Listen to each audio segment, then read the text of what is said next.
Welcome, dear rest friends.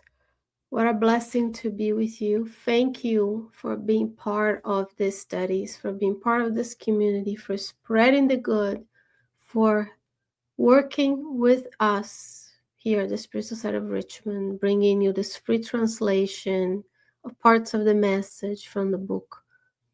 Learn from the book Words of Life Eternal in our series that we call Learning with Emmanuel.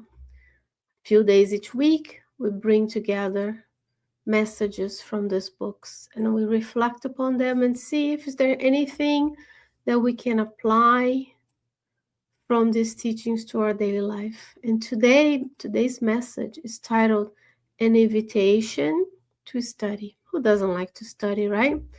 We love studying here in Richmond. We have lots of studies, not only in person,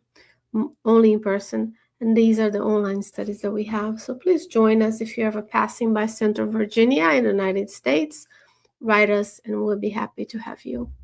So this message starts with a Bible quote from 2 Peter chapter 1, verse 15 that says, "And besides this, giving all diligence, add to your faith virtue, and to virtue knowledge."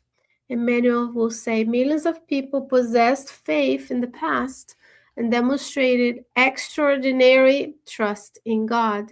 Yet because goodness deserted their hearts, they created unspeakable suffering for those who did not share their beliefs. Remember, religious persecution. And this still happens today in our world, and that's why we are here to break the bonds, to break the bondage we have with our fanaticism, to our dogmas that we have built in previous lives, to know we are spirits, we are children of God, we are all together in this humanity. There's no such a thing as the other. We are all human beings living in the world of trials and expiations. And today you are a spiritist. Today you're here to know, to learn a little bit more about spiritism. In other lifetimes, you and I were probably different denominations of religions, and we respect those who think differently. We do not cause suffering to those who do not share our beliefs. The same way we don't want them to harm us, we don't harm them. It says here, millions of folks claimed devotion to the worship of the Supreme Lord, yet erected stakes and fires of martyrdom, persecuting and exterminating sensitive and loving souls in his name. Right? Millions of other beings demonstrated admirable goodness and deep fraternal understanding in the work they were called to perform. Yet, because education and understanding were lacking, they fell into grave errors, supporting tyranny and slavery on the earth. They showed obedience to God through generosity, yet delighted in ignorance, encouraging wrongdoing and abuse under the pretext of submission to divine providence. For this reason, right, we are doing things, we have the goodness in us, but we don't have the knowledge. We don't have education, we don't have understanding, we have hurt others. So it's the time for us to flip, to change the tide, so that every time we come together in humanity with our loved ones, those near and far, those incarnate and discarnate, our actions sum towards goodness. That's why we are learning here today. That's why we bring you these messages, so that we can learn together. It says, "Let us seek to ground faith in goodness, so that our faith does not become fanaticism. But even this is not enough. Faith in goodness must be crowned with the light of constructive knowledge." Constructive knowledge.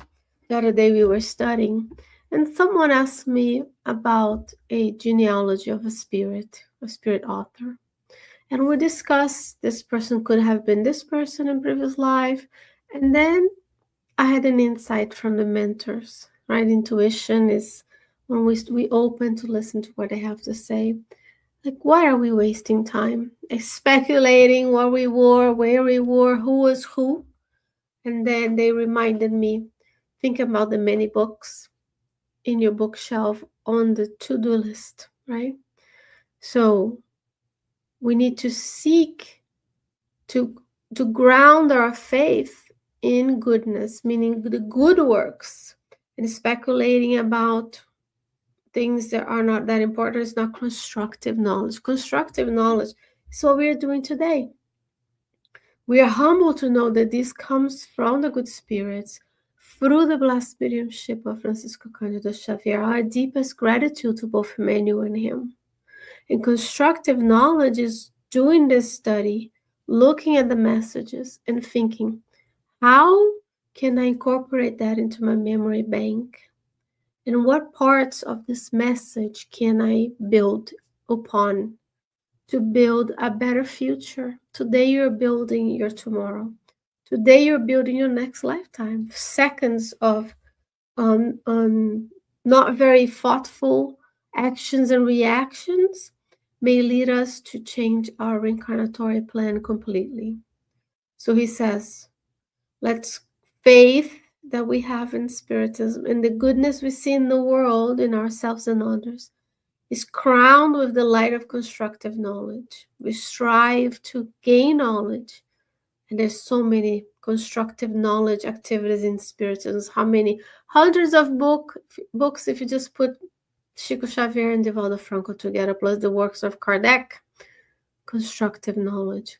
We all need to trust in the infinite love, but it's right that we learn how. We all ought to be good, but it's essential to understand why. This is why study is necessary in every aspect of life. Yes, you can feel good. You can come to the Spiritist Center and feel the love for your fellow beings. But in order to do better work, you have to study. You have to understand why we do the things that we do. What are we based on? Why we say the things we say? Where in the Kardec books we find the messages? So we are not gullible. We're not fanaticists that only repeats what we've heard and we don't question. Kardec was such a beautiful educator that he said in the Medium's book, we analyze the content of the messages. Even if it's someone famous, someone regarded, they're talking about something, we use our rational mind to be like, does this make sense? Where are they coming this from? And we build, and we go to the Medium's book, we go to the Spirit's book, we go to Heaven and Hell, we go to the Gospel according to Spiritism, we go to Genesis, posthumous works, Kardec Spiritist magazine. What is Spiritism? Spiritism is in simplest expressions. Then we go through the books of Chico Xavier, the books of Divaldo Franco, Emmanuel, André Luiz, Bezerra de Menezes, Divaldo Franco, so on and so forth. Study is necessary in every aspect. You and I talk about the spiritual aspect here, and we bring examples of our daily lives. But imagine if you knew your car was built with someone who was not an engineer, you would not use that car. Or if the roads weren't built with the knowledge of material science, what concrete to put in, what rock to put in, what is the force that it can be applied to that material. Right? Study is necessary. Knowledge is necessary. We should not condemn knowledge. We go to the experts for a reason. We cannot all, in one reincarnation, know everything. I go to the doctor to hear the latest in medical care. I go to the dentist to take care of those people have knowledge in that aspect of life. I don't need to go to dental school and medical school to treat myself, so on and so forth. So in terms of spiritual knowledge, we go study the works of Allan Kardec, the works of Chico Xavier, and the works of Divaldo Franco. And that's enough books from one lifetime. The other ones will do another lifetime. To trust while doing one's best. So we trust in the Lord that the Lord will bring us the connection with the good spirits, and then we'll do our best. And to help expand eternal goodness truly requires discernment. Discernment to know what's right from what's wrong. Discernment to understand rationally, yes, I would like to do everything that the senses are allowed to do on the earth, but with moderation. With balance of study, service, study, and service. So, dear friends, today we're all invited to study. Thank you so very much for your presence every time we come together. And we wish you a beautiful day. And God willing, we'll be back with you soon. Take care. Bye bye.